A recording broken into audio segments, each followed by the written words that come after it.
মনের জমির তো পাট চলল, কিন্তু কোন বীজ এতে বপন করব? বীজে বীজে দ্বন্দ্ব, বীজে বীজে পার্থক্য। শাক্তের, শৈবের, বৈষ্ণবের মন্ত্র আলাদা আলাদা। হিন্দুর, মুসলমানের, ইহুদির আর খ্রিস্টানের মন্ত্র এক নয়। কোনটা ধরব, কোনটা ছাড়ব?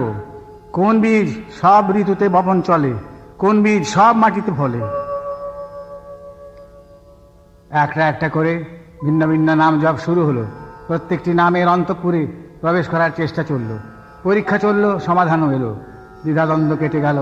একটিমাত্র বস্তুর ভিতরে সর্ববস্তুর উপস্থিতি, একটিমাত্র তত্ত্বের ভিতরে সর্বতত্ত্বের প্রতিশ্রুতি এবং পরিণতি, একটিমাত্র মন্ত্রের ভিতরে সর্বমন্ত্রের বিরাজমানতা ও পরিপূর্ণতা স্পষ্টত উপলব্ধ হলো। নির্ভুলভাবে জানা গেল সব মন্ত্রই এক, এক মন্ত্রই সব। উল্লাস ভরে গেয়ে উঠলাম, পেয়েছি ভাই আসল বীজের, পেয়েছি সন্ধান।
কেউ বলেছে মায়ার মন্ত্রে স্বপ্ন অবসান,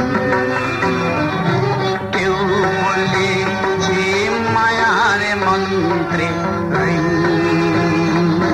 রিং রিং রিং,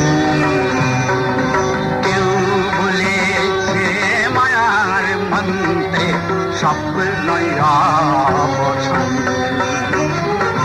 পরশমণি ঘরে এলো, সকল দ্বন্দ্ব ঘুচে গেল।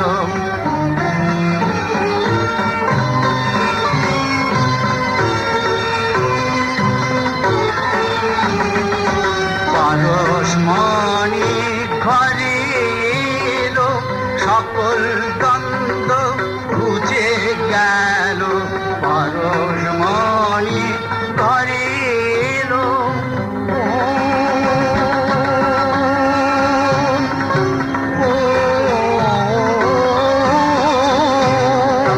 পরশমণি ঘরে এলো, সকল দ্বন্দ্ব ঘুচে গেল।